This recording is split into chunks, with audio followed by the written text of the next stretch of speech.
Hey, everybody, super intriguing discussion today on where AI spending goes next with a true insider and expert in the field, Michelle from Alphasense. How are you?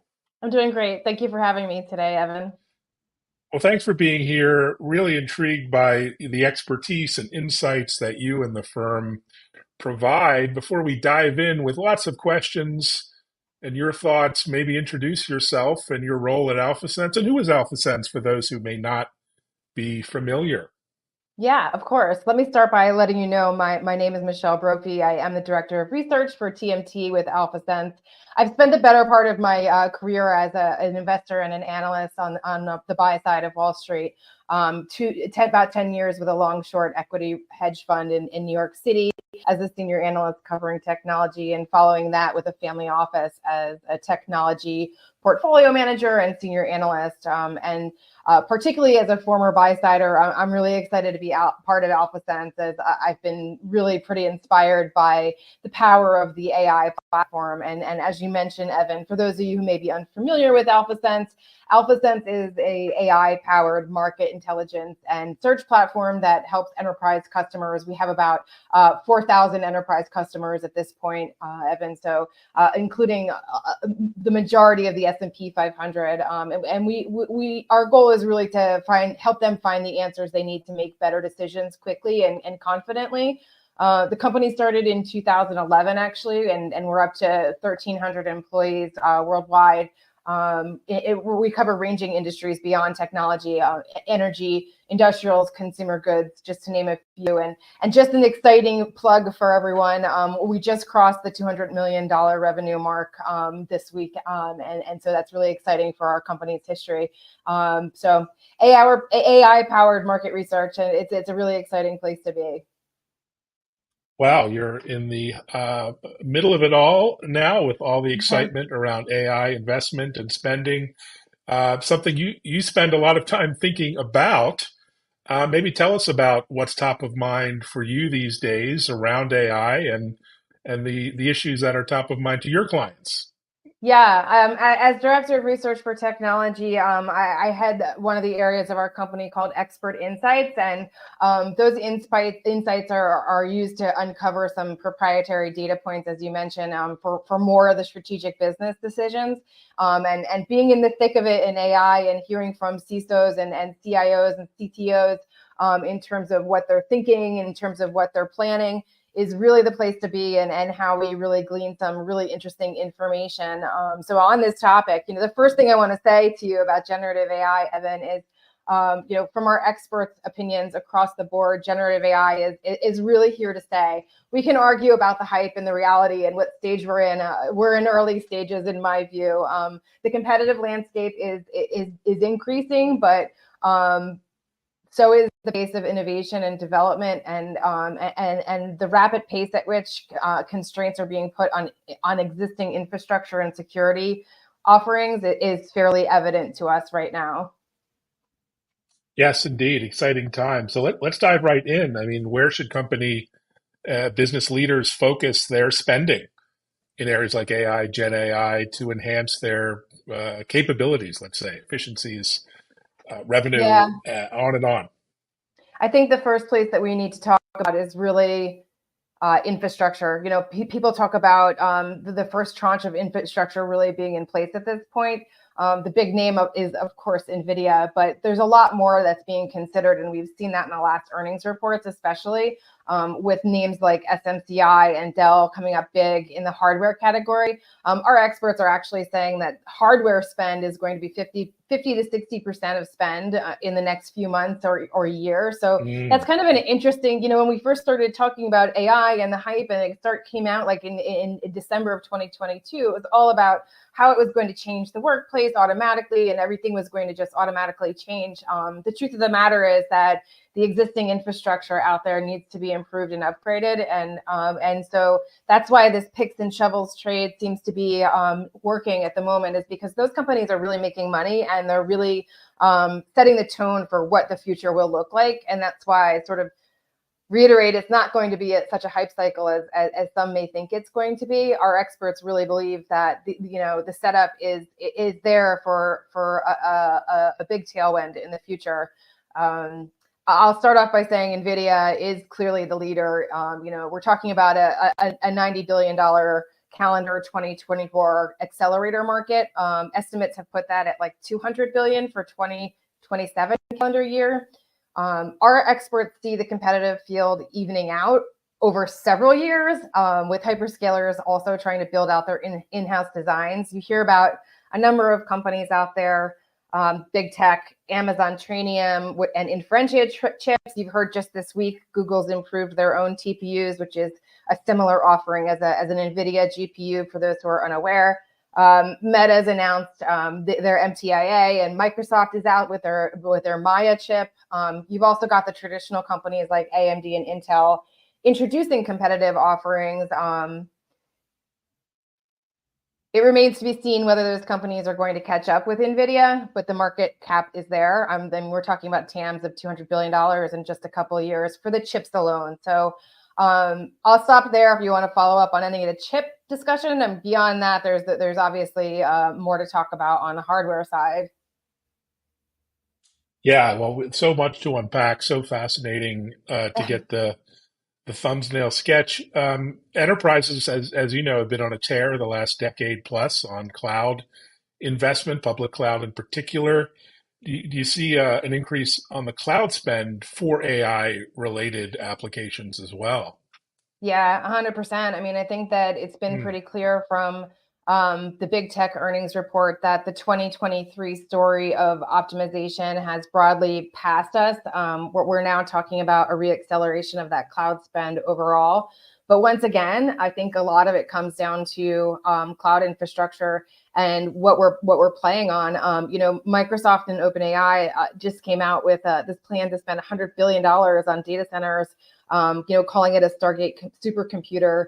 I don't know how I feel about that term and whether or not that's really the way we're going. But Sam Altman's also talking about starting his own AI semiconductor startup, and there's a number of other announcements out there that really point to a real and tangible tailwind in this group.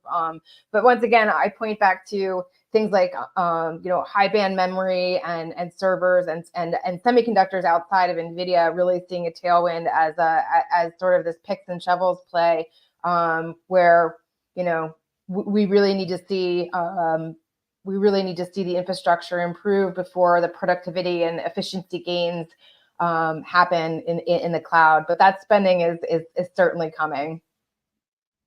Interesting to see. So I've been spending a lot of time thinking about cybersecurity with RSAC coming up in about a month, the big industry get together, and AI is changing everything on the defensive side, and the bad actors, of course, have this technology in hand as well.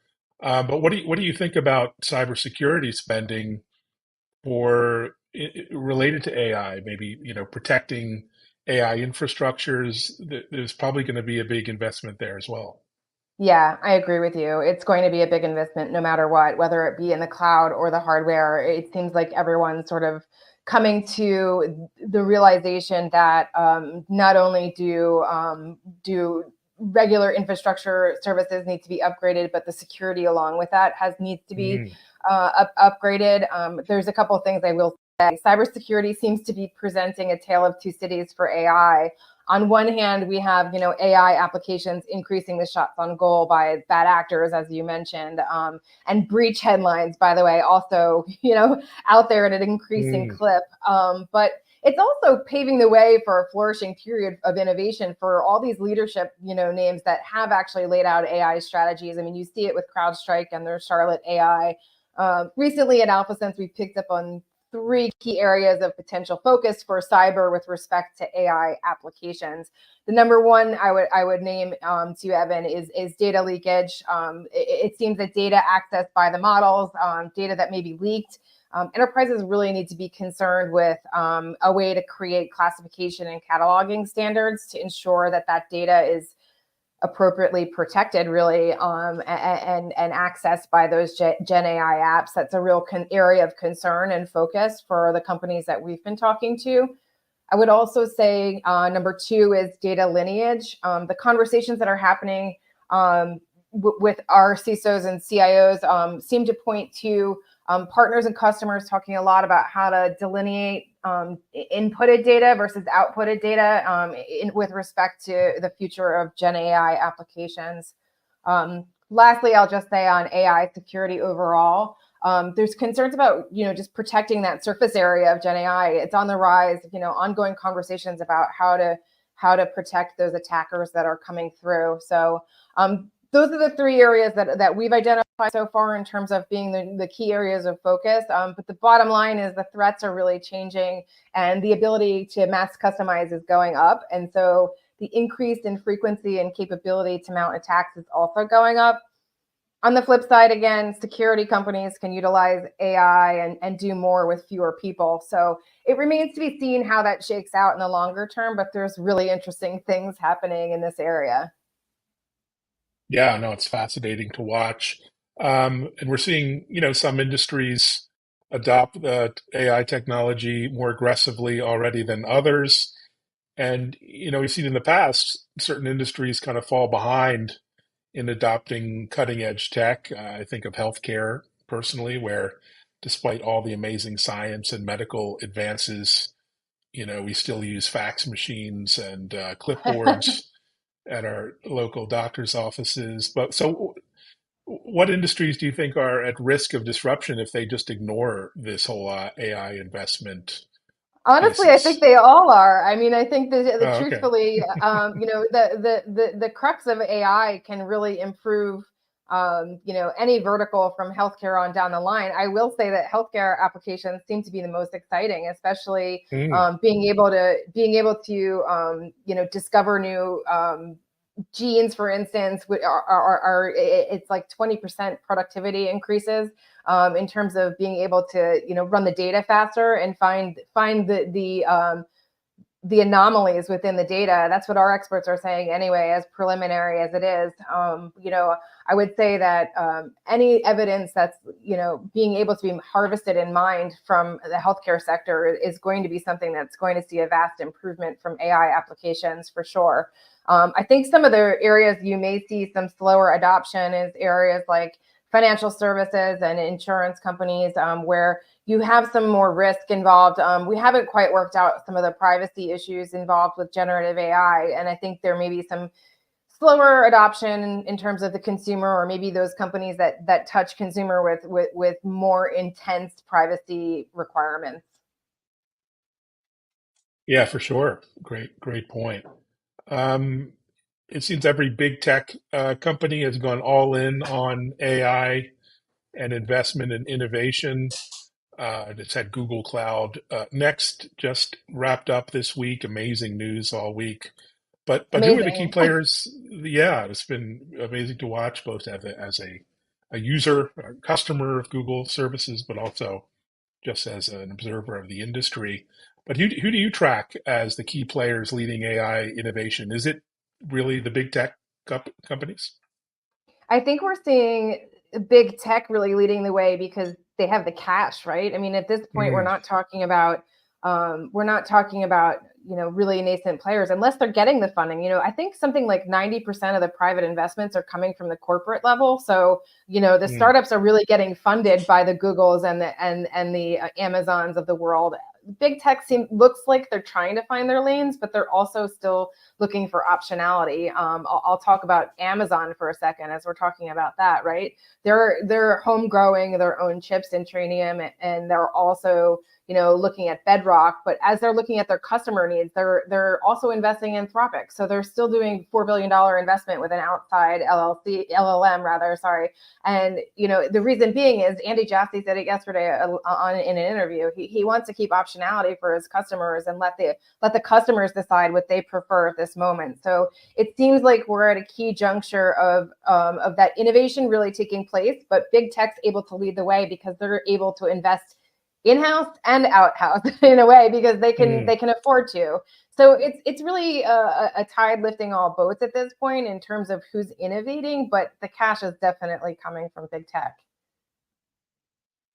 for sure. And do you see a lot of collaboration there continuing with big tech and startups? And is that a key requirement for this space to really get off the ground? I think it is a key requirement. I think there could be an issue we run into from a regulatory perspective as things mature. Mm, I don't think that any of the big tech firms can go out and acquire these people under, these companies mm, rather, under current circumstances. I think there would be some anti-competitive issues to deal with in terms of the current regulatory environment in the United States. But it really remains to be seen whether or not they'll stay friendly in terms of partnering. I mean, you'd have to imagine that at some point when there's more competitive pressure as the industries mature, perhaps they won't be so friendly. I mean, I'm just thinking back to the Apple days before they were really mhm.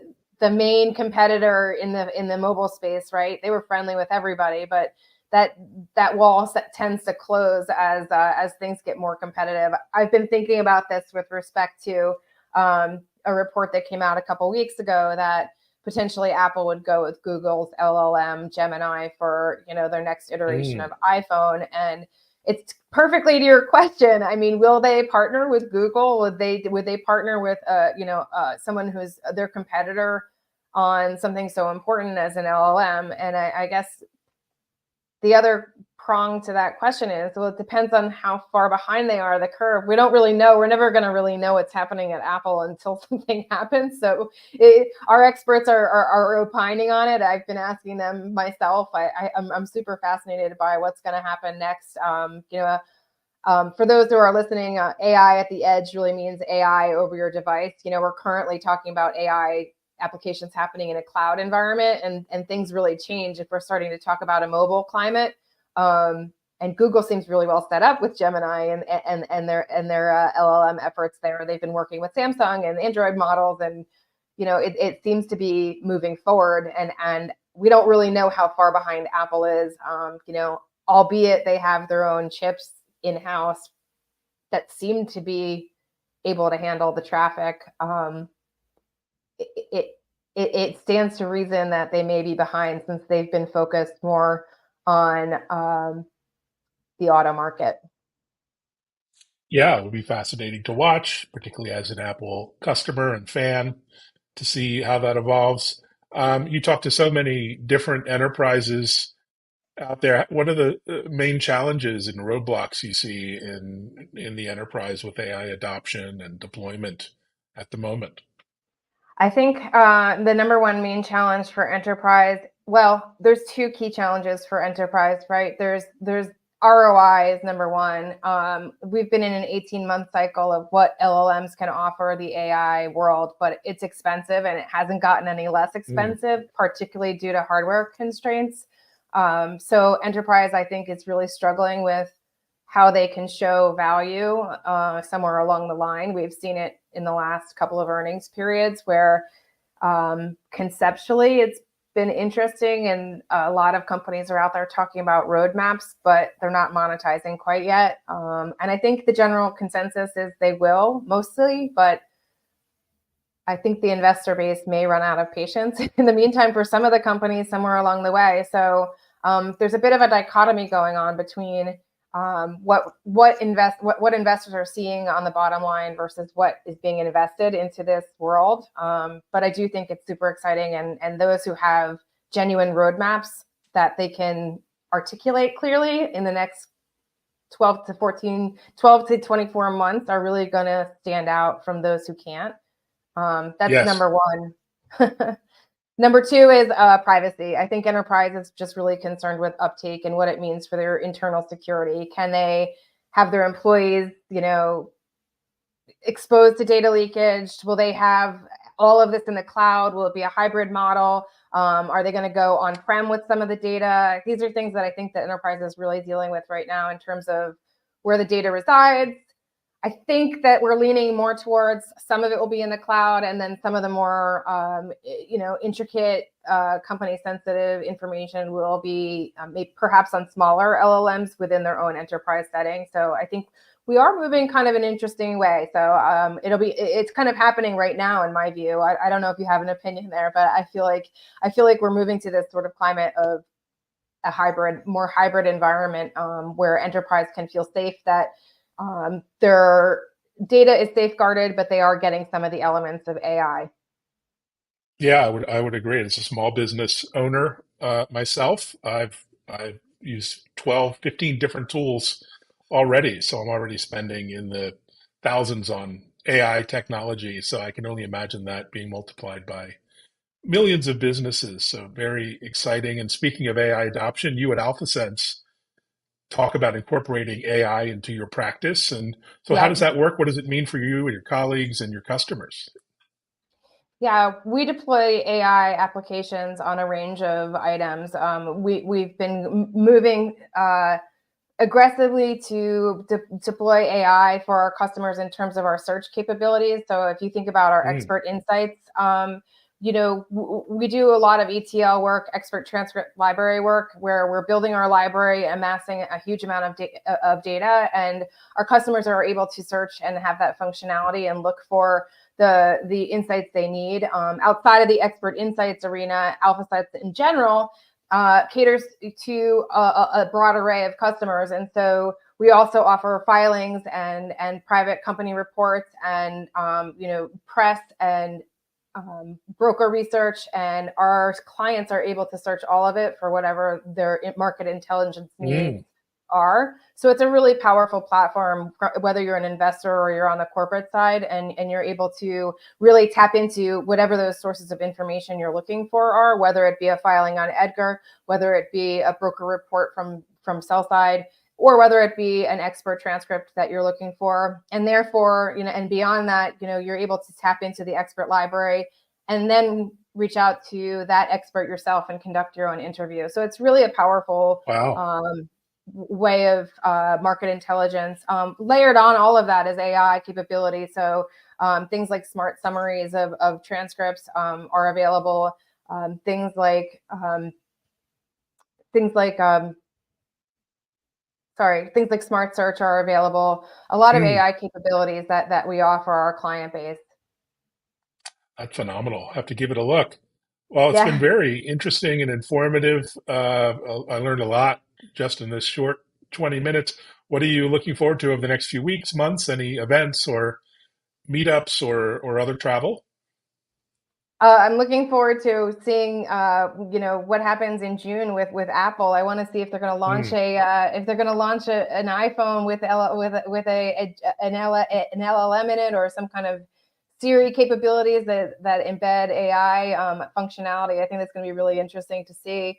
Beyond that, let's see what happens with the latest earnings reports. Right, we're coming up on April earnings in May, and as I mentioned in mm. our commentary, some of these companies are going to mature and do phenomenally, and some of them may lag behind a little bit. So I've been really tracking it with a lot of enthusiasm.